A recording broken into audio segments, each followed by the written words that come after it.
नंबरदार साहब, आज काफी संख्या में ट्रैक्टर लेके किसान यहाँ पर पहुंचे हैं, पूरा मामला क्या है और आगे की रणनीति क्या रहेगी?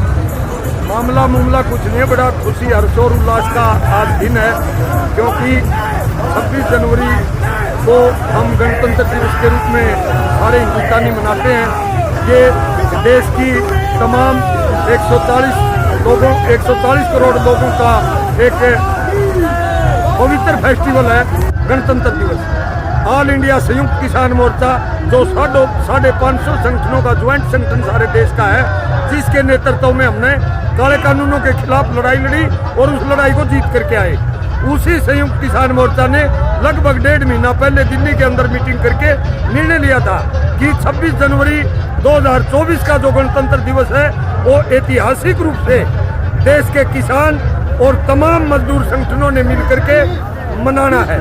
उसमें देश के तमाम 750 डिस्ट्रिक्ट हेडक्वार्टरों के ऊपर देश का किसान और मजदूर कंधे से कंधा मिला करके किसान का खेती का मुख्य औजार ट्रैक्टर को लेकर के उस पर देश की आन बान शान तिरंगा झंडा लगा करके डिस्ट्रिक्ट हेडक्वार्टर के ऊपर इकट्ठे होकर के और तमाम डिस्ट्रिक्ट हेडक्वार्टर में शहर के चारों तरफ किसी प्रकार की बाधा डाले बिना फ्लैग मार्च निकालना है। उसी को फॉलो करते हुए संयुक्त किसान मोर्चा जिला हिसार के नेतृत्व में हम पिछले लगभग 10 दिन से तैयारी कर रहे थे। अलग अलग कमेटियां बना करके धरने के ऊपर से हमने 309 पंचायत जिला हिसार की तमाम कवर की। सभी गांव से आज कहीं से ट्रैक्टर कहीं से गाड़ी, लगभग 2500 ट्रैक्टर जिला हिसार के सेक्रेटरिएट के ऊपर आज इकट्ठे हुए। संयुक्त किसान मोर्चा के बैनर तले तिरंगा झंडा और किसानों का अपने अपने संगठनों का झंडा या संयुक्त किसान मोर्चा का ज्वाइंट झंडा लगा करके बच्चे, बूढ़े और जवान, किसान और मजदूर हर्ष उल्लास के साथ इकट्ठे होकर के बड़े चाव के साथ आज हम गणतंत्र दिवस मना रहे हैं। ये रोड मैप तैयार किया है। ठीक 1 बजे साउथ बाईपास से हमारे संयुक्त किसान मोर्चा की लीडरशिप तिरंगा झंडा दिखा करके काफिले को रवाना करेगा, जो कि साउथ बाईपास के ऊपर सेक्टर 16-17 की तरफ चलेगा। आधार हॉस्पिटल से तोसाम रोड के ऊपर डाबड़ा चौक की तरफ शहर की तरफ रवानगी होगी।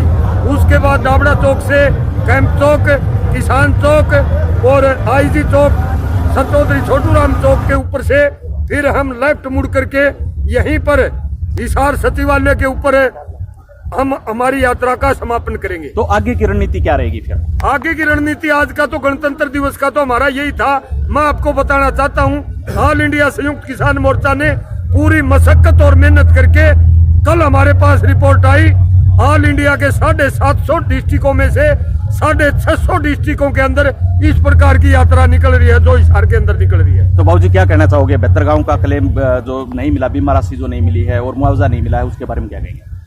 मुआवजा और बीमा राशि किसान का हक है और हम यहाँ धरने पे इसी बात को लेकर पीछे कई दिनों से, कई महीनों से यहाँ चले आ रहे हैं। जब तक एक किसान का मुआवजा और जो वो बीमा है वो सरकार हमें नहीं दे देगी, तब तक रात दिन का धरना यहाँ पर जारी रहेगा। पहले भी आश्वासन दिया गया कि बीमा दे दिया जाएगा, लेकिन अभी तक मिला नहीं। इस बारे में प्रशासन को क्या कहेंगे? विश्वास दिवाते झूठा विश्वास है, लेकिन विश्वास देके अविश्वासी बन जाते हैं। कहाँ तक विश्वास करें? इसलिए हम अपनी कार्रवाई जारी रखेंगे। तो प्रशासन को क्या कहना चाहेंगे इस बारे में? प्रशासन को क्या कहना चाहेंगे इस बारे में? हमने 23 तारीख को बड़ा पड़ाव था यहाँ पर डीसी साहब के साथ संयुक्त मोर्चा के लीडरशिप की मीटिंग हुई थी।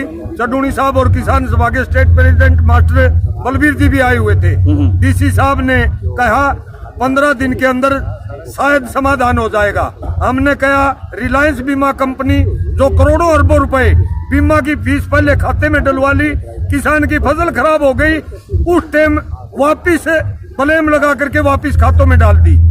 फसल खराब नहीं होती तो किसानों की खून पसीने की कमाई को कंपनी और बैंक वाले डकार जाते।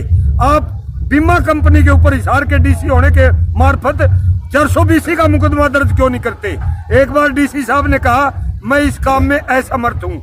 हमारे नेताजी बोले सारे आप असमर्थ हो तो डीसी की कुर्सी हमारे को दो, हम 2 दिन के अंदर कंपनी को सीधा कर देंगे। आप हिसार के डीसी और जिला के आपके पास बहुत सारी ताकतें हैं।